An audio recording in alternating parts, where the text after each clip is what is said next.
So you've taken the IELTS test and maybe you scored 5.5, 6, 6.5 in writing, and you're wondering, how can I reach band 7?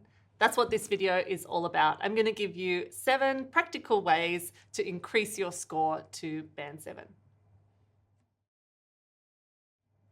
In addition to these 7 steps, I'm going to issue you 2 challenges, and at the end I have 1 freebie for you, so hang in there. Step 1, know the rules. The IELTS writing test and speaking test is marked by an examiner using 4 criteria. Now, the real criteria is kept quite secret or confidential by IELTS, but they do have a public version which is easily accessible. And this public version is very close to the real criteria. So why do you need criteria in a writing test? Isn't it just a test of your language? Well, the criteria ensures that everybody, examiners and candidates like you, everybody knows the rules. And the examiners all mark everybody according to the same rules. So how do you know what these rules are? Well, one is you can look at the marking criteria, of course. And if you're not in the E2 system, where we talk about the criteria all the time, it really is up to you to familiarize yourself with the writing criteria. If you are in the E2 system, you'll know in our live classes, both here and on our platform, we refer to the marking criteria all the time. So I'm going to give you an example of why it's really important to understand the criteria.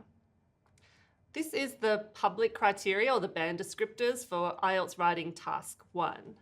Now, as you know, general IELTS and academic IELTS have completely different task 1s, but they do use the same criteria with a few minor differences. All of these differences are in the task achievement column. Notice the A for academic and GT, which means general training. So if you scored a 5.5, 6 or 6.5, it could be because you scored 6 or 5 in this section. So let's have a look down here at band 5, and in particular, the 2 middle bullet points. For academic, a person who scores band 5 here recounts detail mechanically with no clear overview, and there may be no data to support the description. Overview and data, these 2 words are critical when it comes to academic task 1. And if you go into the exam with no idea of what they mean, you could be in for an unfortunate surprise with your results. For general training in band 5 of task achievement, the writer may present a purpose for the letter that is unclear at times, and the tone may be variable and sometimes inappropriate. So for general training, tone and purpose are 2 very important things for you to think about. So that is the band 5 criteria for one of the sections, task achievement. What's in band 7? Well, I know that our E2 students know this very well. If you're not sure, click on the links below, download the criteria and find out. Step 2, make your writing original and authentic. I'm talking here about your language and to some extent your ideas, the development of those ideas, and your supporting reasons and examples.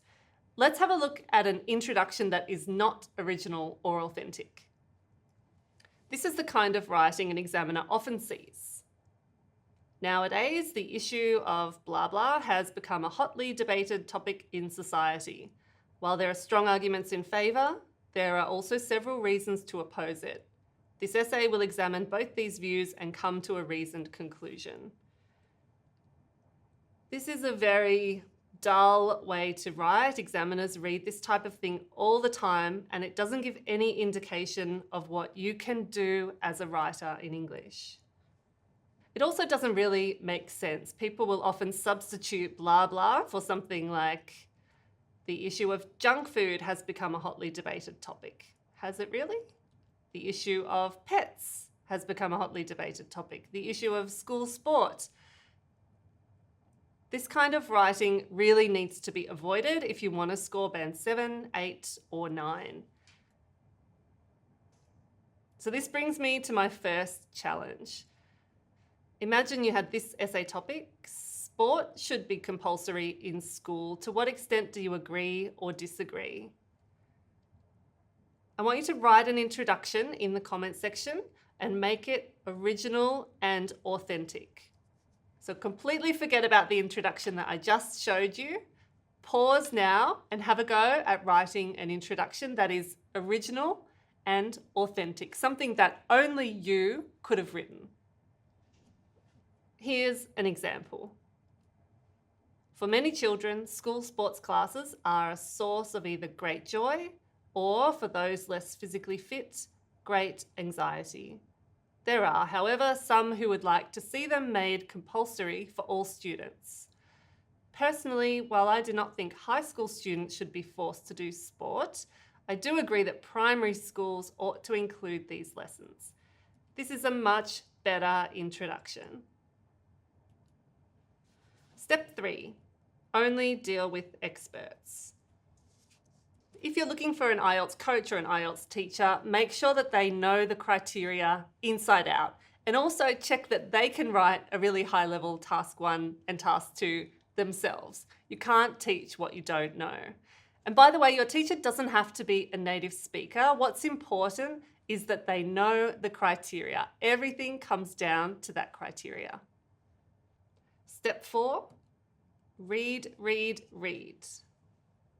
If you want to improve your writing, you've got to read more. Why?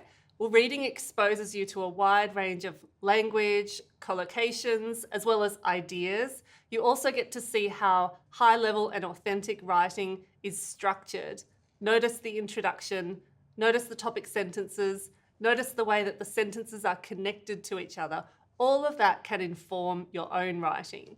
So let me share with you some of the reading resources that we love here at E2. The Conversation, Science Daily, The Guardian, the BBC, National Geographic, and the New Scientist. All of these are available just with a quick Google, and they are a rich resource for your IELTS preparation. This brings me to challenge 2, a pretty easy one. I'll show you a recent task 2 essay question, and I want you to find an article, find something to read, and share it with us in the comments. Here's the topic. Some think that a country's success is completely dependent on economic progress, while others believe that other factors are also important. What are the different factors contributing to the success of a country? Do you believe that one factor is more important than others? So I just want you to jump on Google and find something. By the way, I don't want you to find an IELTS essay. I want you to find something authentic, something from one of those resources possibly. Type in something like how to measure a country's success, or add the publication name to the start, like The Conversation, How to Measure a Country's Success. So here's your challenge again. Let me explain it clearly. Number 1, find an article, just Google it. Number 2, read it. And number 3, share the link in the comments below and share your own thoughts on the article, just so that I know you've really read it. Step 5, practice. So this is a really obvious one, but if you're at home on your own, how do you do it? Well, on E2 Language, there is a whole section on IELTS Writing. In the course on e2language.com, we have a whole section on writing task 1 and writing task 2 with lots of videos and activities to help you improve. If you're an E2 member, come along to our live classes. We have several writing classes per week, some of them on YouTube, all of them on e2language.com. In those classes, the teacher directs you, the teacher sets the timer. You don't really have to think much. Well, you do have to think, but the main thing is that you turn up and follow the teacher's directions. If you're not ready to write in that sort of high pressure timed situation, you can also refer to the recorded classes section on the website. You can register for our live classes through the calendar on your dashboard, or click on the button Live Classes and click Register. You can find our recorded classes over here and simply click on a class that you want to watch and the video will pop up. By the way, if you're preparing for paper-delivered IELTS, make sure you do your practice with a pen or pencil because your writing muscles, if you're anything like me, are probably not in peak condition. Step 6, plan ahead. Think about when your test is coming up and what you need to do between now and then to ensure you score 7+. Here are some questions to think about as you plan your IELTS preparation. Firstly, where am I now? What is your score at the moment? And not just your overall score, what's your score for each section of the test and each criterion? Where do I want to go? What score do you need to get? How long do I have? When's your test coming up? And also, how much time do I have per day? Be realistic about it. You won't be able to spend 24 hours a day studying for the test. The first question, the where am I now question, is a critical one to ask. And it's not just about your score. So let's say that you did score 6.5 in your last test or in your practice test. There could be a variety of reasons why that happened. If you scored 6.5 because your vocab and your grammar are beautiful, are outstanding, but perhaps you didn't answer the question clearly, or maybe your opinion was given too late in the essay, or your paragraph structure was a mess, those sort of problems are actually very easy to fix. You can fix that almost overnight. But on the other hand, if you scored 6.5 because your grammar and your vocabulary were full of errors, but perhaps you did answer the question, your opinion was clear, your paragraphs were structured right, that's a different matter. And those errors, grammar errors, vocab errors, can take a lot longer to improve. So find out where you are now in as much detail as possible. And that's where the experts come into it. Step 7, beware of myths. We have a whole video about this, so I won't go into it, but be aware of the weird myths that are out there. Can I repeat a word from the question? Of course you can. Can I say I in the essay? Of course you can. There is a lot of misinformation. Follow the link on your screen and find out what we think you need to know. So a quick recap of the 7 steps to Band 7 in writing. Know the rules. If you don't know the rules, how are you going to win? Make your writing original and authentic. Get rid of those stock standard phrases. Only deal with experts. Read, and read some more. Practice as much as you can. Plan ahead and beware of those myths. So it's freebie time. Earlier, I shared with you an introduction from an essay about sport. And I want to share with you our topic toolkit number 17, which is all about sport.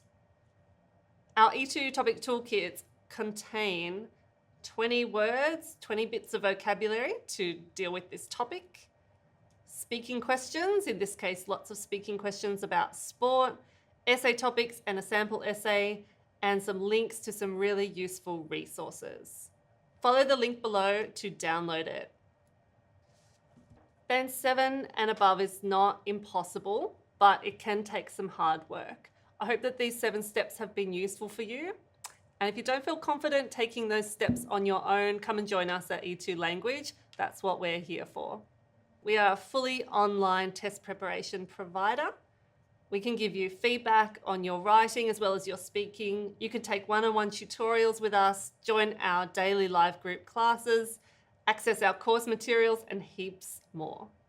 Find us at e2language.com. Thanks for watching. See you next time.